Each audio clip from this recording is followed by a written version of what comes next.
राधे राधे। जय श्री श्याम। मित्रों, आज हम आपके लिए बहुत ही ज्ञानवर्धक प्रसंग लेके आए हैं। बुद्धिमान व्यक्ति की पहचान कैसे होती है। बुद्धिमान व्यक्ति ही एक ऐसा प्राणी होता है जो हर काम में खरा उतरता है और वह अगर किसी वस्तु को दूर से ही भांप ले और फिर सोच समझकर फैसला लेता है, वही मनुष्य बुद्धिमान होता है।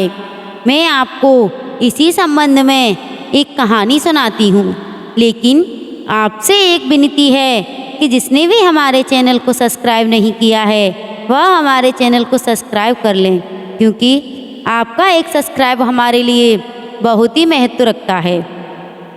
एक नगर में सूर्यकांत नामक का एक राजा था। उनकी एक पुत्री थी, नाम था रूपवती। राजकुमारी बचपन से ही चतुर और बुद्धिमान थी। राजकुमारी जब बड़ी हुई तो राजा को उसके विवाह की चिंता सताने लगी। राजा चाहते थे कि रूपवती के लिए ऐसा वर मिले जो चतुराई और बुद्धिमत्ता में उससे काफ़ी तेज हो। राजा ने दूर दूर के राज्यों में ऐसे संयोग वर की खूब तलाश कराई।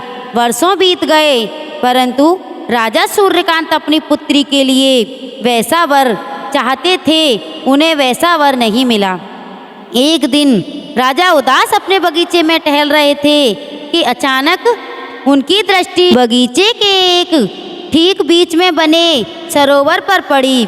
सरोवर में एक सैनिक नहा रहा था। उसके वस्त्र शस्त्र सरोवर के तट पर रखे थे। राजा सूर्यकांत को सैनिक की इस धृष्टता पर बड़ा क्रोध आया और उन्होंने तुरंत उसे अपने पास पकड़कर बुलवाया और गुस्से में तमतमाकर पूछा, तुमने राजमहल के सरोवर में स्नान करने का साहस कैसे किया? क्या तुम नहीं जानते हो इसका दंड तुमको कितना भयानक मिलेगा? सैनिक ने सिर झुकाए हुए कहा, महाराज, मुझसे गलती हो गई। मेरी इस गलती की मुझे क्षमा करें।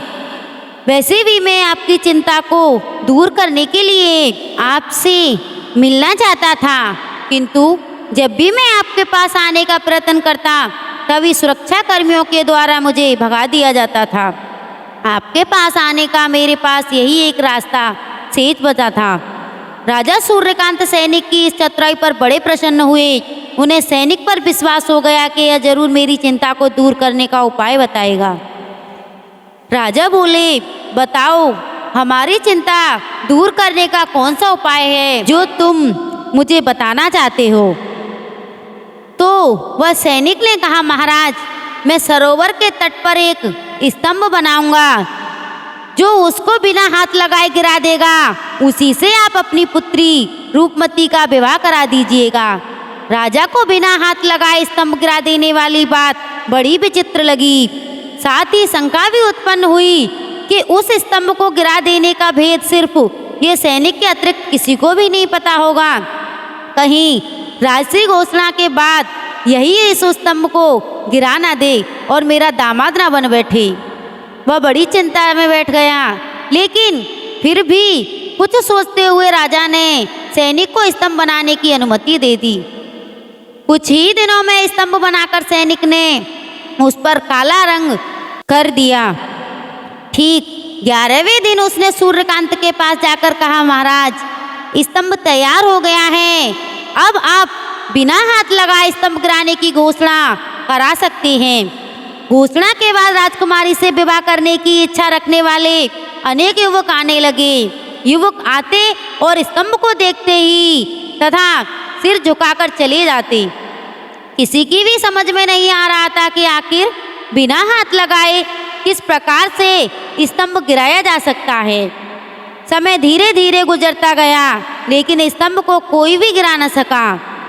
रूपमती की आयु बढ़ती जा रही थी। राजा अब पहले से भी अधिक चिंता में रहने लगे। एक दिन उन्होंने देखा कि बगीचे में एक रूपवान किशोर आया है। धीरे धीरे कदम बढ़ाता हुआ वह सरोवर में बने स्तंभ के पास पहुंचा।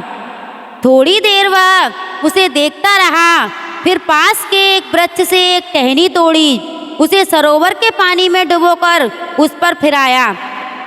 फिर उसके पत्ते को चबाने लगा। वह भाप रहा था कि आखिर यह स्तंभ बना किसका है। मित्रों, इसी को तो बुद्धिमान व्यक्ति कहते हैं कि अगर हम उसे बिना देखे ही, बिना परखे ही अपने हार मान लें तो उसमें हमारी मूर्खता ही होती है।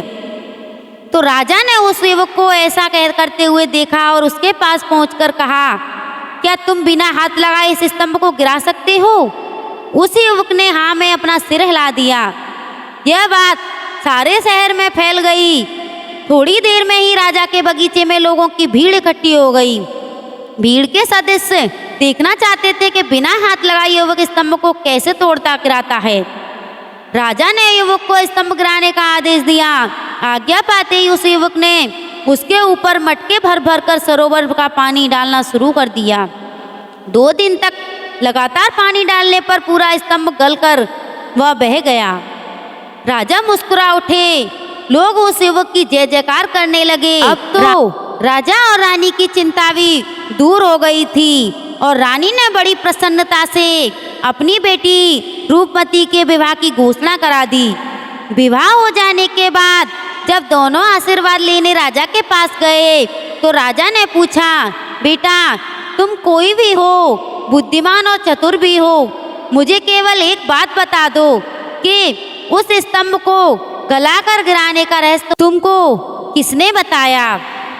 तो वह बोला, महाराज वह स्तंभ कोई ईंट या पत्थर का बना हुआ नहीं था, नमक के ठोस टुकड़ों से बना था। उसकी गंध से ही मुझे इस बात की शंका हो गई थी। बस आपका आदेश मिलते ही मैं पानी डालने लगा और वह गलकर बह गया। मित्रों, इस कहानी से हमें यह सीख मिलती है कि अगर बुद्धिमान व्यक्ति होता है तो वह किसी भी कार्य को बड़ी दृढ़ता से पूरी करने की ठान लेता है और जब तक उसे वो देख और परख नहीं लेता तब तक वो आगे भी नहीं बढ़ता। तो मित्रों, आपको हमारी वीडियो अच्छी लगी हो तो चैनल को सब्सक्राइब, वीडियो को लाइक अवश्य करें। धन्यवाद।